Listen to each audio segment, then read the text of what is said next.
Tô aqui na minha cobertura e esse foi o resultado de hoje, R$15 mil. Eu fiz questão de ir ao banco e pegar em espécie só para vocês terem noção. Já vou te adiantar que eu não sei gravar vídeos e esse provavelmente já vai estar todo cortado.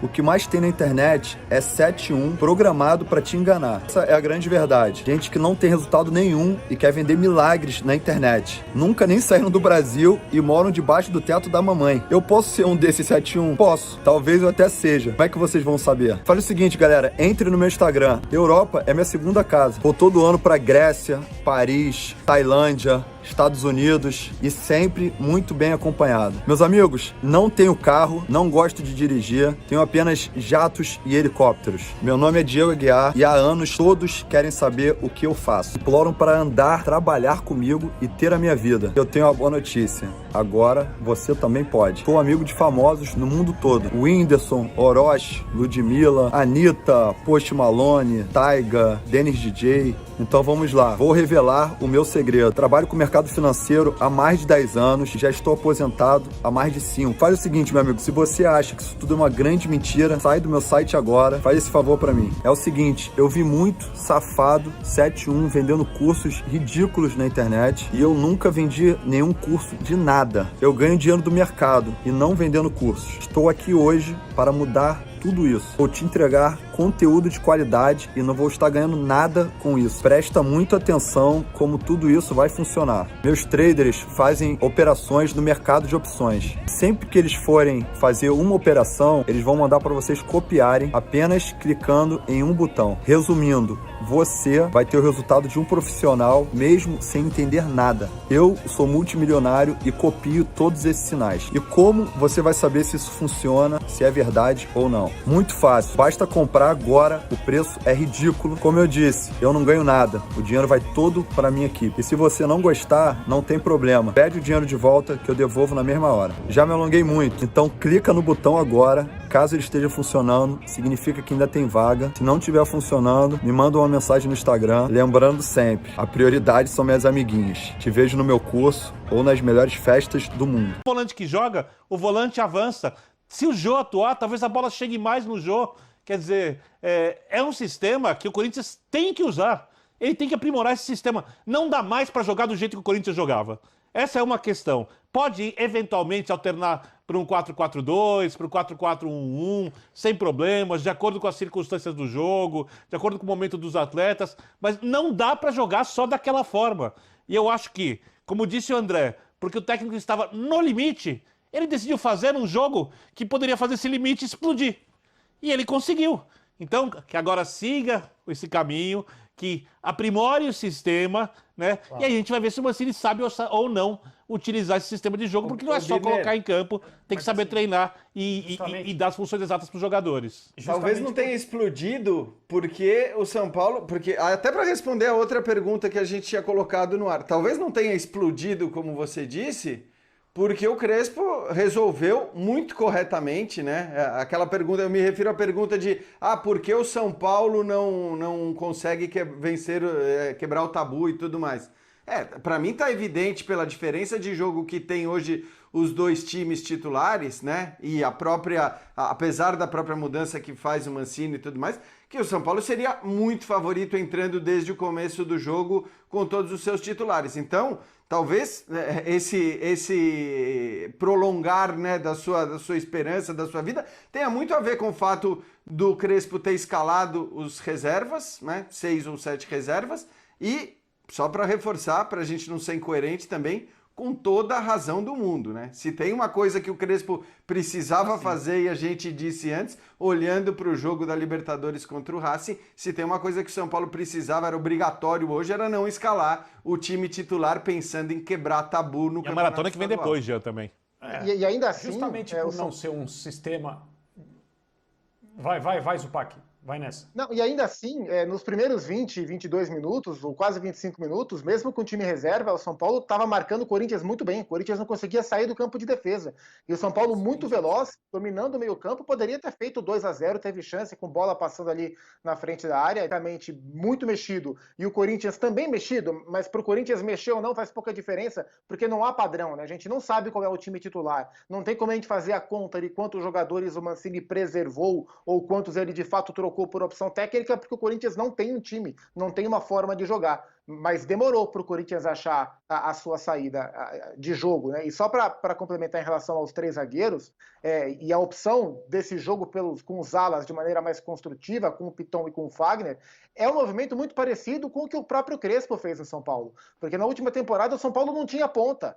E o Diniz sofreu com isso. E aí, para essa temporada, o São Paulo continua sem ponta, recuperou o Rojas, contratou o Bruno Rodrigues, tem lá o Galeano que jogou de ala, mas o Crespo olhou no primeiro momento para o Igor Vinícius e para o Reinaldo e falou, bom, esses caras vão ser os meus pontas. E a partir dali o São Paulo foi se encontrando. Hoje tem um construtor de um lado e um ponta, que é o Reinaldo, do outro. E o Corinthians pode encontrar um caminho parecido. Ele vai ainda encontrar a melhor maneira de fechar a dupla de volantes? Se vai ser com 2 marcadores, com 2 construtores, Camacho e Cantilho? Se ele vai mesclar, isso ele vai descobrir. O que me parece claro é que ele tem Matheus Vital e Luan para jogar à frente. Acho que vai ser mais difícil para encaixar Léo Natel, Mosquito e afins nesse esquema, justamente pela ausência da figura do ponta. Vejo mais Vital e Luan, e aí um atacante, que sinceramente hoje, Jô e Cauê está dando na mesma. Obviamente, só o Mancini pode dizer isso e ele só vai dizer se ele for perguntado. Aliás, talvez até se ele for perguntado, talvez ele não diga com detalhes, mas me parece também que existe a possibilidade do sistema ter sido utilizado hoje para espelhar o São Paulo. São Paulo viria, independentemente da escalação, com esse tipo de distribuição dos jogadores em campo. E aí ele consegue fazer isso. Em relação à escalação dos jogadores de marcação no meio de campo do Corinthians, eu concordo e também pessoalmente preferiria que houvesse só um volante puro, para que a circulação fosse favorecida, o passe longo estivesse presente, como disse o Birner, mas no final das contas, o segundo gol do Corinthians reivindica a escolha de jogadores que o Mancini fez. E justamente por não ser um sistema que está estabelecido no time do Corinthians e entre os jogadores, eu acho que ele fez uma escolha de será um jogo muito mais marcado do que jogado e eu vou investir naquilo que o Klopp chama de o melhor meia atacante do futebol, que é o desarme na intermediária.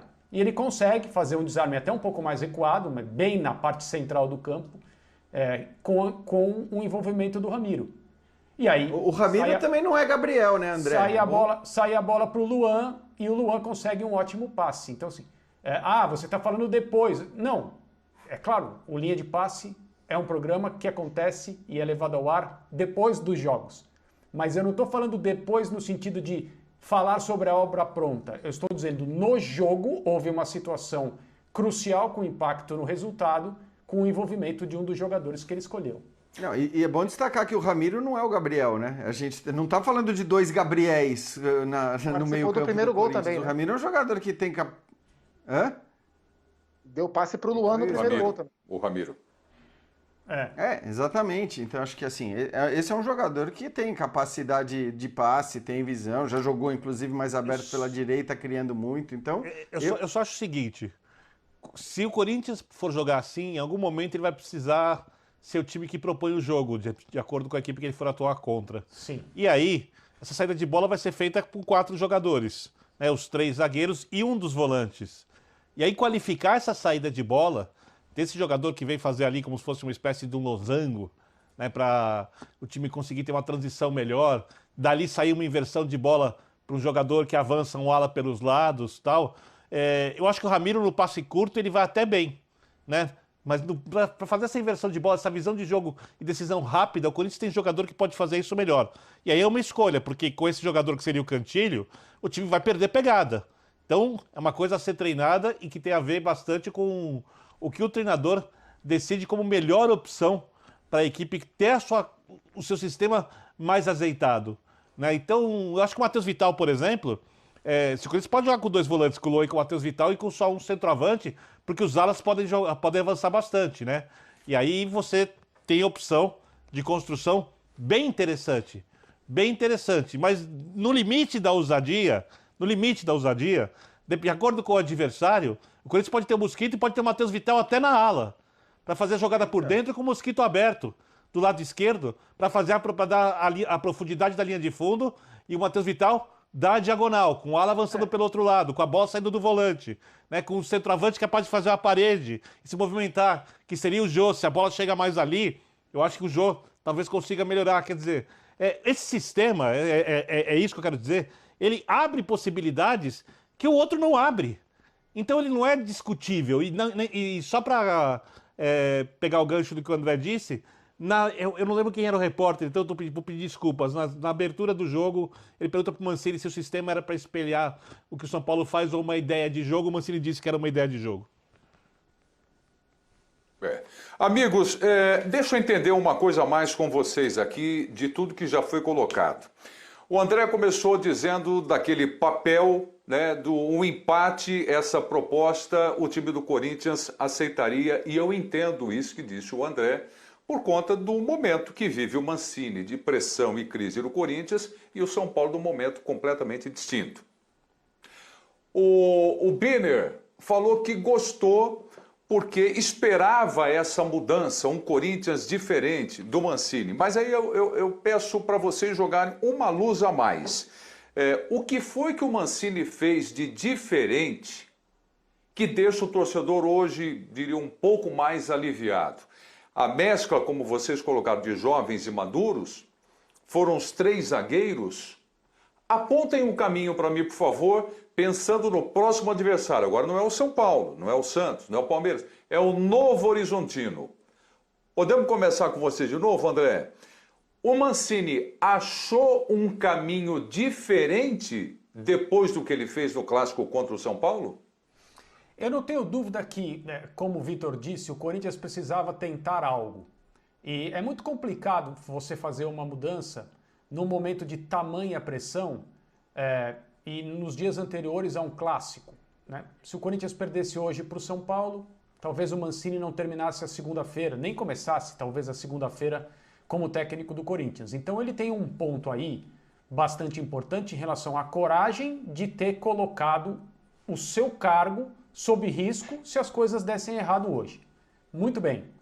As mudanças poderiam ser para alguma coisa muito simples e muito problemática, de acordo com as leituras que seriam feitas se o Corinthians passasse a jogar com 2 linhas de 4 bem próximas, bem recuadas, 2 jogadores basicamente solitários no ataque e de uma maneira muito conservadora e olhando para quase todos os adversários como alguém mais poderoso e alguém mais talentoso, jogar dessa maneira, que as pessoas classificam como se fosse um time pequeno.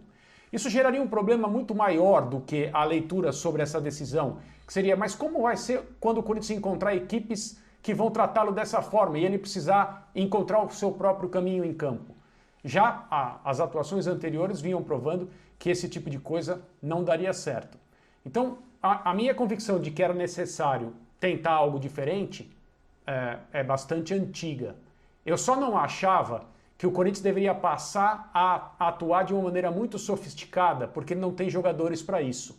E não tem condição de treinar isso. Não é só o Corinthians. Ninguém tem. Tá todo mundo nessa de um jogo a cada 2, 3 dias. Competições simultâneas e tudo mais. Mas a atuação de hoje, corroborada pelo resultado, essa quase vitória, por causa do momento em que o São Paulo empatou o jogo, me parece que indicam a repetição desse sistema daqui para frente, independentemente da escolha de jogadores, como um novo caminho que o Corinthians possa seguir. E eu acho que, se a escolha fosse minha, de acordo com as nossas observações aqui, a decisão seria essa. Seria exatamente isso. E acho que é uma diferença, e é importante a gente até colocar isso no Fã de Esportes.